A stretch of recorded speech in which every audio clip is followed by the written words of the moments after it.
Muy buenas tardes y que el Señor os bendiga. Ya estamos en nuestro estudio bíblico de hoy, viernes, y vamos a empezar orando, vamos a empezar dándole gracias al Señor por la oportunidad que nos da de buscarle, de aprender, de entender y sobre todo de que Él nos hable. Así que te animo a que cierres tus ojos. Si nunca has orado, es hablar con Dios, es expresar como podrías hacerlo con un hijo, con una hija, con un marido, con tu mujer, con tus amigos, y Él escucha y muchas veces Él nos contesta. Así que, Señor, gracias por la oportunidad que me das de poder hablar contigo, por la oportunidad que me das de poder leer tu palabra, poder entender tu palabra y sobre todo poder analizar aquello que tú muestras, Señor. Yo te pido en esta tarde que ayudes a mis hermanos y hermanas a entender lo que se va a leer, Señor Jesús, eso que tú dejaste escrito en la palabra, y que nuestra mente y que sus mentes, Señor, puedan entender, Padre. Yo te pido que toda distracción la eches fuera y todos juntos clamamos porque el Espíritu Santo descienda, porque el Espíritu Santo descienda en este lugar y llene nuestras vidas y las vidas de cada uno de los que ven esta reunión. En el nombre de tu Hijo Jesús. Amén. Y hoy hemos anunciado que vamos a hablar de un tema que es la humildad. Es un tema que podemos encontrar en muchos personajes, en muchas personas de la palabra, y vamos a empezar describiendo qué es una persona humilde.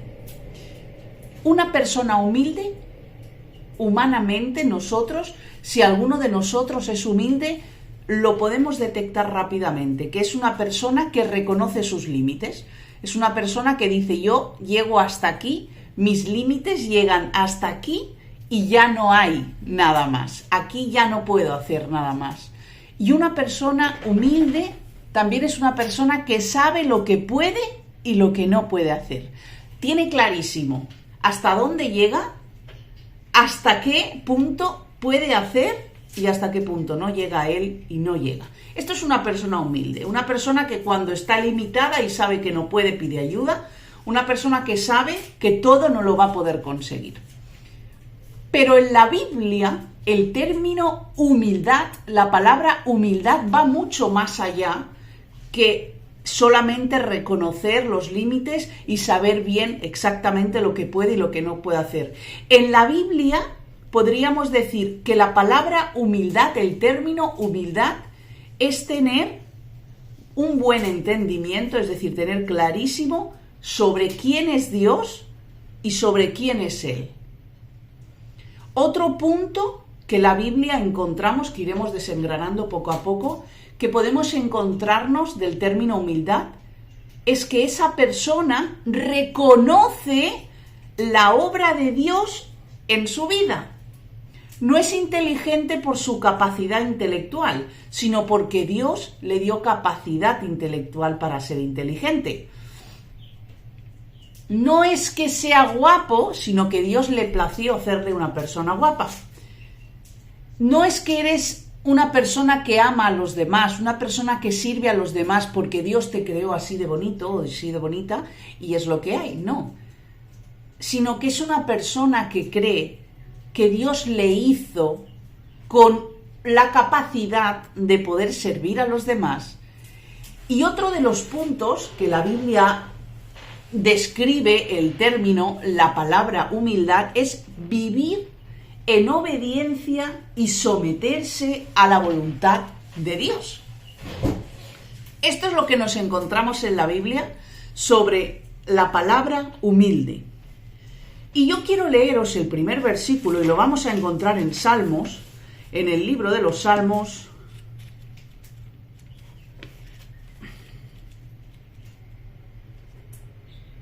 capítulo 8.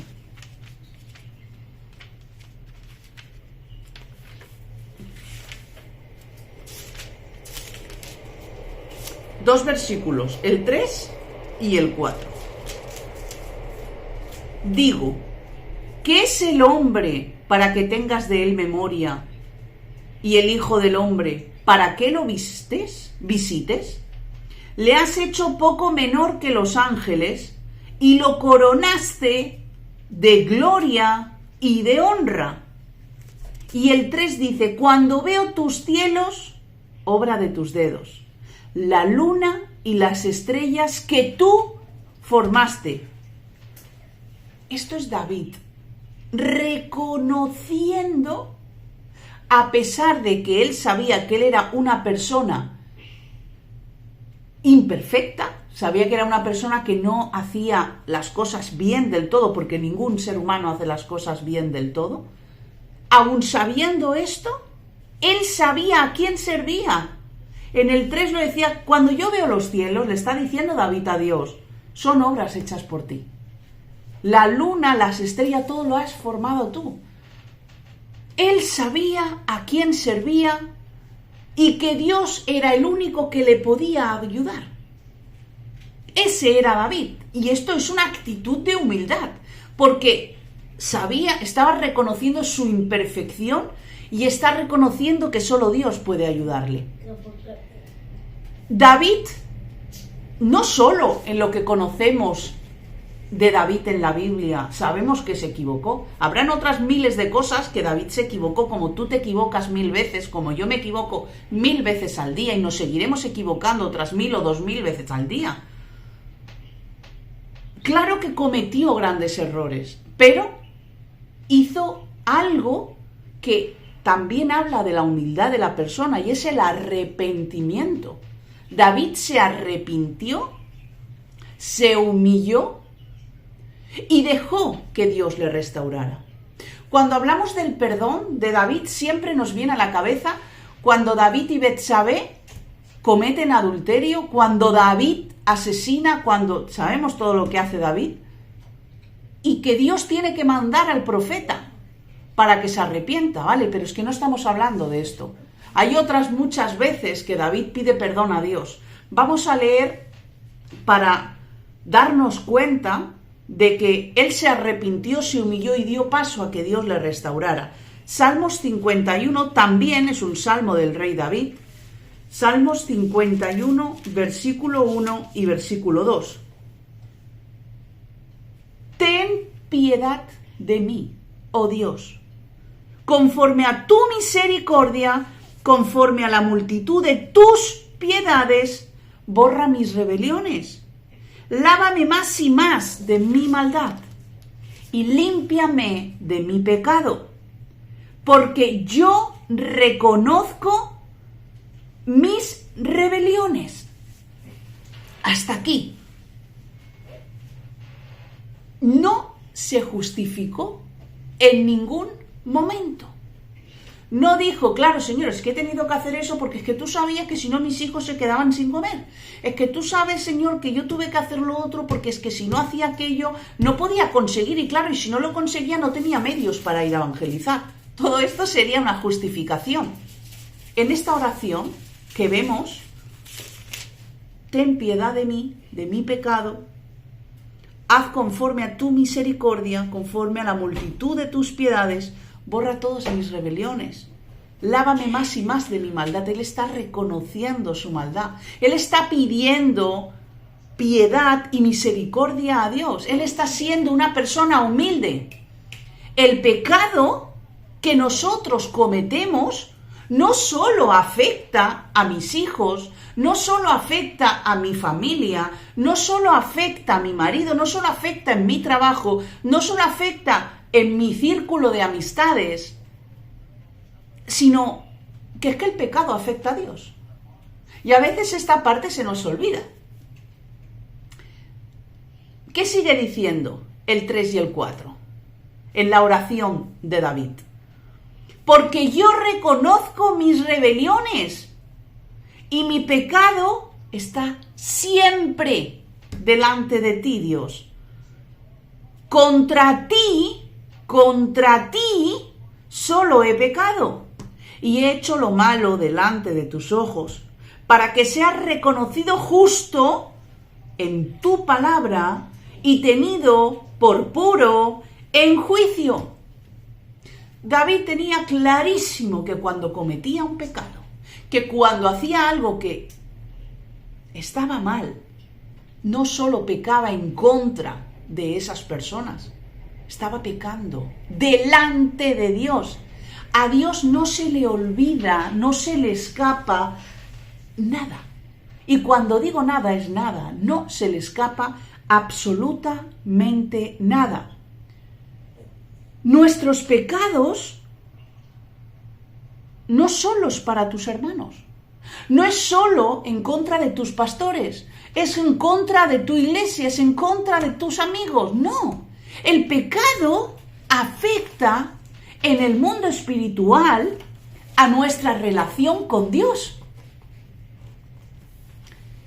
¿Qué sigue diciendo el mismo, lo que estamos leyendo en el Salmo 51, el 10 y el 12? Vamos a ver del 10 al 12 qué dice.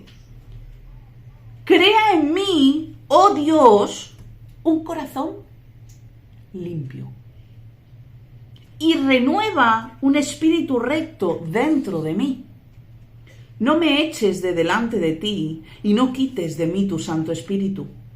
Vuélveme el gozo de tu salvación y espíritu noble me sustente.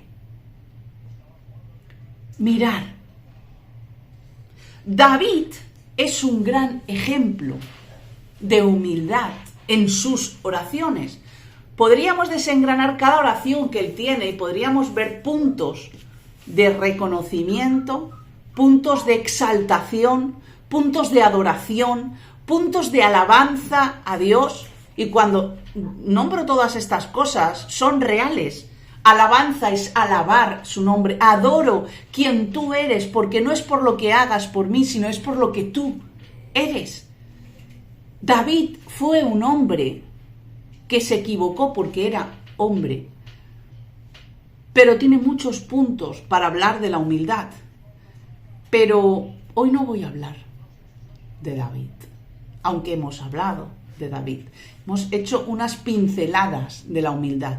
Hoy vamos a hablar de un mayor ejemplo de humildad, que fue Jesús, el mismo Dios hecho carne. Y para eso nos vamos a centrar en un texto del Nuevo Testamento, que es Filipenses, capítulo 2, Filipenses 2, Filipenses 2, del 5 al 9. Lo vamos a leer y después vamos a ir versículo a versículo explicando lo que quiere decir, del 5 al 9. Haya pues en vosotros este sentir que hubo también en Cristo Jesús, el cual, siendo en forma de Dios, no estimó al ser igual a Dios como cosa que aferrarse, sino que se despojó a sí mismo, tomando forma de siervo, hecho semejante a los hombres. Y estando en la condición de hombre, se humilló a sí mismo, y haciéndose obediente hasta la muerte, y muerte de cruz. Por lo cual Dios también lo exaltó hasta lo sumo, y le dio un nombre que es sobre todo nombre, para que en el nombre de Jesús se doble toda rodilla de los que están en los cielos y en la tierra y debajo de la tierra, y toda lengua confiese que Jesucristo es el Señor, para la gloria del Dios Padre. Gloria a Dios por esta palabra. He leído el 10 y el 11, que es el final, la conclusión de lo que nos está hablando, pero es del 5 al 9. Y aquí si hay poquitos versículos, hay 8 puntos en la vida de Jesús que nos habla claramente de la humildad. El número 1, el primer punto que yo veo, está al principio del versículo 3. Mirad qué dice. El 3. Nada hagáis por contienda, ¿o por qué? O por vanagloria. Antes, bien, hacedlo con humildad. Hasta aquí. No es el versículo completo, es la primera parte del versículo 3. Y aquí surgen preguntas. ¿Cuál es nuestra motivación? ¿Cuál? ¿Por qué estamos haciendo las cosas? ¿Actuamos para satisfacer nuestros propios intereses? Si todas estas respuestas son sí, no estamos actuando en humildad. Lo contrario a la humildad es la prepotencia, es la autosuficiencia, es la apariencia. Todos estos sinónimos van en contra de la humildad. Pero si estas respuestas es que nuestra motivación no es nada nuestro, no es ni nuestro amor propio, no es ni nuestros qué dirán, no es el orgullo, no es el quedar bien, entonces estamos actuando bien. ¿Cuáles serían esas motivaciones que no son incorrectas delante del Señor en lo que vemos en Jesús? Pues mirar, el amor, el interés por los demás genuino, la compasión, el darse a los demás. Eso es la motivación real que tuvo Jesús. Y esa es la motivación real que tú y que yo tenemos que tener para vivir en humildad. Jesús lo hizo en su ministerio. Jesús lo hizo en su vida completa. Jesús actuó con amor, con interés genuino y con compasión en su muerte en la cruz, aun cuando él no quería morir en aquella cruz. Él fue con esa motivación, y la motivación que Jesús tenía no es otro que tú y que yo. No había otra persona más que tú y que yo. Esa es lo que aquí nos quiere decir el versículo 3, el principio. Nada hagáis por contienda o por vanagloria. Antes bien, hacedlo con humildad. El segundo punto que yo he puesto es la segunda parte. Lo encontramos en la segunda parte del versículo 3, que dice: estimando cada uno a los demás como superiores a él mismo. ¿Qué estamos viendo aquí de que nos habla de Jesús? ¿Qué estamos apreciando de la humildad? Pues que su actitud y aprecio a los demás era visible. Él reconocía más a los demás que a su propia vida. tenía una actitud de respeto hacia los demás, no una actitud soberbia, no una actitud de yo estoy aquí y aquí me lo traigan todo. Yo estoy aquí porque yo soy Dios y me tenéis un respeto. No. Él está mostrando una actitud de superioridad en los demás y de humillación en Él. Esto nos enseña a nosotros el no creernos más. Si llevas 20 años de cristianismo, ser más que uno que acaba de convertirse. Esto no significa que porque tengas 60 años y seas una persona, puedes tener un ministerio y los que acaban de convertirse con 16 no lo pueden tener. Aquí vemos en la vida de Jesús que fue una persona humilde desde nacimiento hasta el fin de sus días. El tercer punto que veo es el versículo 4 y dice: no mirando cada uno por lo suyo propio, sino cada cual también por los de otros. Aquí nos está diciendo que la humildad amplía nuestro campo de visión. No es lo que yo estoy viendo aquí. Es lo que si a lo mejor quito esto, me estoy perdiendo de alrededor. Parte de la humildad de Jesús era ampliar su visión a los demás. Incluye no nuestro cuello, ni nuestra camisa, ni lo que escuchan los de nuestro alrededor, sino que afecta más allá. Afecta a los que tenemos alrededor y más lejanos. Nos permite bendecir a los demás, nos permite predicar más allá, nos ayuda a preocuparnos por el de más allá que no conoces, que no te cae bien o que no es de tu manera de pensar, y afecta positivamente a nuestra familia, a nuestro entorno, a tu ministerio, a tus vecinos, a tu iglesia, a todo lo que tú tengas. Aquí vemos en Jesús que su intención era mejorar a los demás, no su propia vida. ¿Y nosotros? ¿Estamos mejorando a los demás o nos estamos mejorando a nosotros mismos? Yo no digo que no trabajes, yo no digo que no mantengas tu familia, yo no digo todas esas cosas porque todos vivimos en eso. Pero una característica de humildad es preferir que los demás sean bendecidos aunque tú no lo seas. El cuarto punto lo vemos en el versículo 5. Mirad qué dice: haya pues en vosotros este sentir que hubo también en Cristo Jesús. Repetimos: haya pues en vosotros el sentir que hubo también en Cristo Jesús.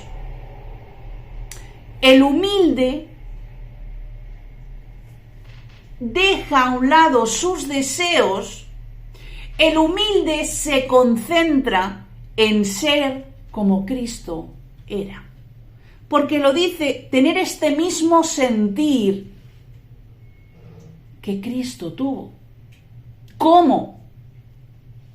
¿Cómo puedo tener ese mismo sentir que tuvo Jesús? Cuando solo me interesa mi dinero, cuando solo me interesa mi familia, cuando solo me interesa mi salud. Pues postrándose cada día, como lo hacía Jesús con su Padre. Teniendo una relación íntima con Dios, como la tuvo Jesús con su Padre. Su manera de vivir glorificaba a Dios. Con tu manera de vivir glorifica a Dios. Que mi manera de vivir glorifique a Dios. Buscando la guía del Padre. Hemos de aprender a buscar la guía del Espíritu Santo en nuestra vida hacia los demás. El quinto punto que veo en este texto es leyendo el versículo 5, pero añadiéndole el 6, y dice: allá pues en vosotros este sentir que hubo en Cristo Jesús, el cual, ¿cuál es ese sentir? En cual siendo en forma de Dios, no estimó y ser igual a Dios como cosa que aferrarse. ¿Aquí qué está diciendo? Jesús era Dios, pero no por eso trataba que los demás le sirvieran. Él sabía que era Dios, pero no por eso hacía que los demás le besaran por donde él pisara. No. Él no trataba a los demás con superioridad. Él escogió echar de lado su naturaleza divina de Dios y venir como hombre, como tú y como yo. Él estaba mostrando un interés genuino en los demás y su corazón estaba lleno de amor por ti, por mí y por todas las generaciones que tenían que venir. Él estaba dispuesto a servir y no a ser el gran líder. Pastor, pastora, líder, anciano. ¿Por qué pedimos dinero a los demás para obrar cuando Jesús eso no lo hizo? Pastor, pastora, hermanos, líderes. ¿Por qué queremos que nos sirvan el plato de comida por respeto al pastor? Eso es una equivocación que yo he vivido durante muchos años. Eso es una enseñanza dañina, eso es una enseñanza satánica y diabólica que seguimos los hijos de Dios que no tenemos ni idea dónde estamos de pie. Tenemos que servir a un Dios vivo, no servir al pastor vivo, no servir al líder vivo. Las iglesias se están cometiendo errores atroces. Estamos santificando a pastores, estamos glorificando a líderes, estamos inflando el ego a aquellas personas que dirigen las iglesias. Es verdad, yo estoy ejerciendo el ministerio de Iglesia en Casa. Es verdad que hay muchas cosas que hacer, pero no se os ocurra jamás pasar la mano, ni a mí ni a nadie. Eso no es lo que Dios nos dice en su palabra. Eso no es lo que vemos en la humildad de Jesús. Él estaba dispuesto a servir y no hacerse el gran líder cuando sí lo era. Cuando Jesús se va a orar al monte y manda a sus discípulos en la barca, si leemos la palabra nos damos cuenta de que lo están el rey, este es el rey. Y Jesús desaparece entre la multitud y se va a orar con el Padre. Jesús no vino a que lo levantaran en un púlpito y dijeran, líder, sube, un aplauso para el líder. No, el líder está aquí. El líder hace las cosas por los demás, para que los demás tengan un reconocimiento en Dios, nunca en el hombre, independientemente de lo que a él le pasaba. El punto número 6 lo encontramos en el versículo 7 que dice, y sino que se despojó a sí mismo, tomando forma de siervo, hecho semejante a los hombres. Jesús, siendo Dios, escogió venir a la tierra en forma de hombre, rebajarse a nuestros pies y ser semejante a nuestra humanidad carnal. Se identificó con nuestras luchas, se identificó con nuestras necesidades, se identificó con nuestros quehaceres, con nuestras rutinas, con nuestros días a día, y también se identificó con los que le rodeaban. Ese era Jesús en su esencia, en su estado puro de humildad. ¿Y nosotros? ¿Escogemos dejar nuestra economía para darle todo lo que tenemos a los pobres? ¿Dejamos todo nuestro tiempo a un lado para dedicarnos en cuerpo y alma, voluntad, fuerza, mente y todo lo que tengamos en servirle a Él y olvidamos las demás cosas? Quedan 2 puntos. El punto número 7 lo vemos en el versículo número 8 y dice, y estando en la condición de hombre, porque fue hombre, se humilló a sí mismo, haciéndose obediente hasta la muerte y muerte de cruz. Jesús estaba dispuesto a obedecer al Padre hasta en la muerte. Esta es la muestra clarísima que Dios nos da, que Jesús nos dio de humildad.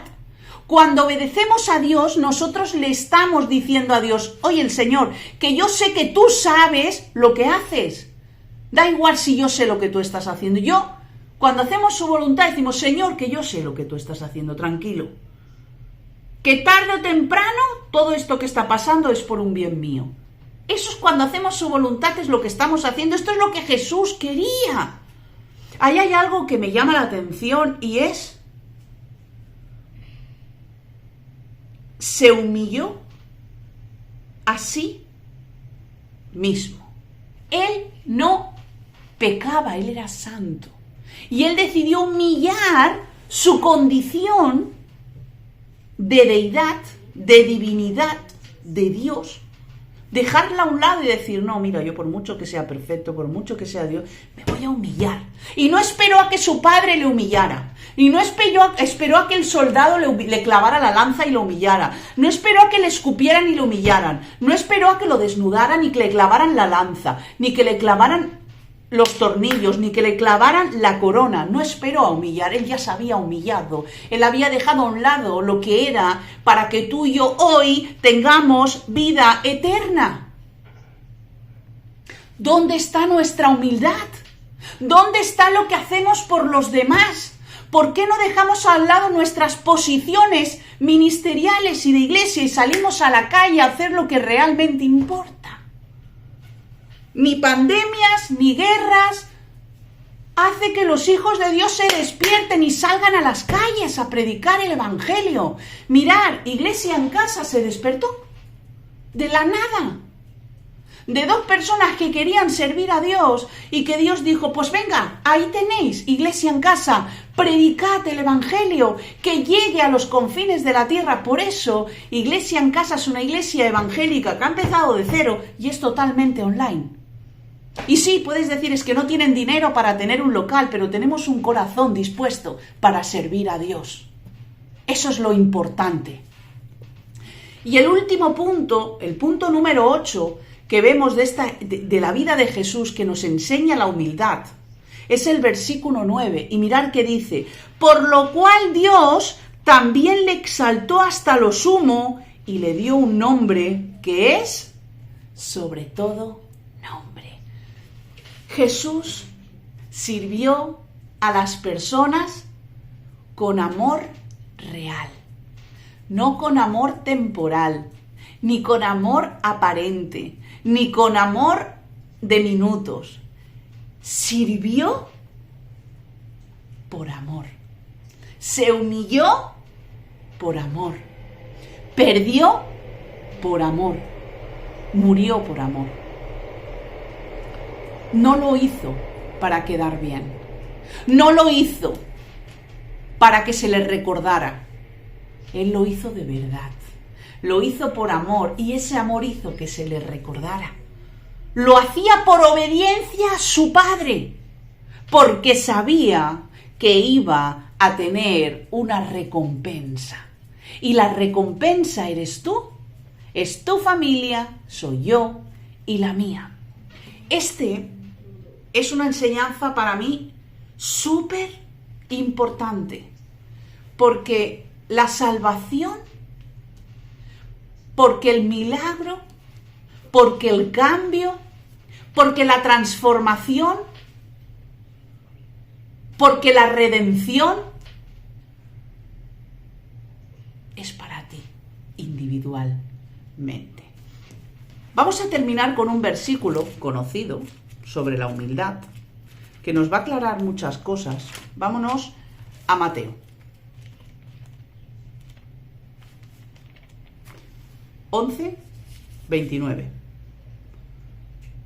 Llevad mi yugo sobre vosotros y aprended de mí, que soy manso y humilde de corazón, y hallaréis descanso para vuestras almas. Hemos de aprender a crecer en humildad. Solo la humildad nos va a llevar al descanso de Dios.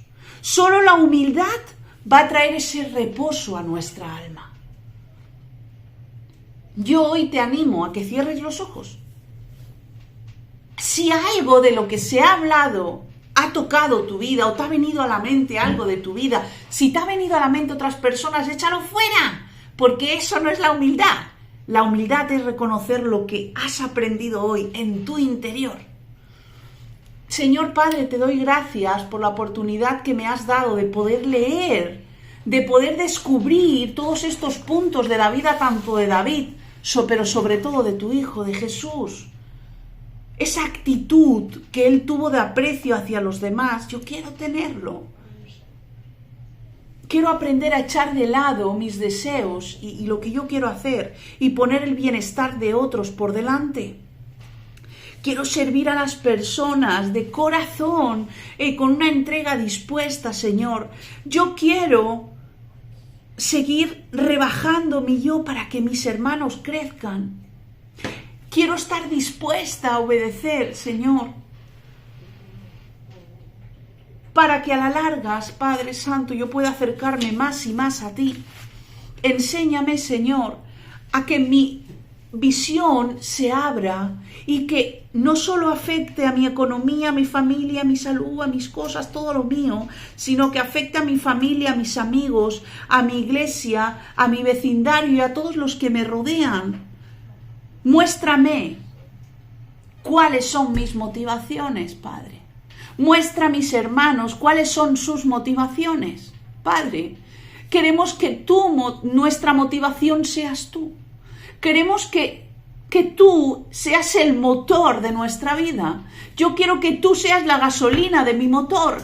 Yo quiero que tú seas todo aquello que hace, Padre, que yo pueda avanzar.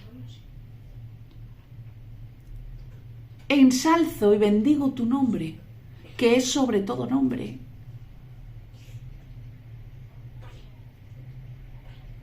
Gracias por tu humildad. Gracias por morir por mí en una cruz. Gracias, Padre, por tu presencia hoy aquí. Bienvenido, Espíritu Santo.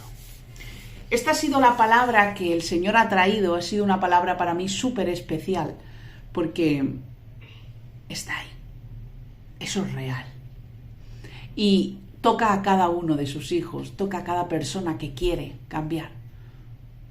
Que el Señor te bendiga muchísimo, que tu vida pueda estar totalmente cambiada, igual que la mía, y que sigamos cada día cambiándola. Nos vemos el domingo en la reunión de iglesia. Y gracias por estar ahí, gracias por hacer posible poder tener una reseña también en Google como Iglesia Evangélica en Gabá. Esto es súper importante. Le damos gracias al Señor porque Él sabe que trabajamos para Él y que queremos que su nombre sea levantado y glorificado. Que el Señor os bendiga.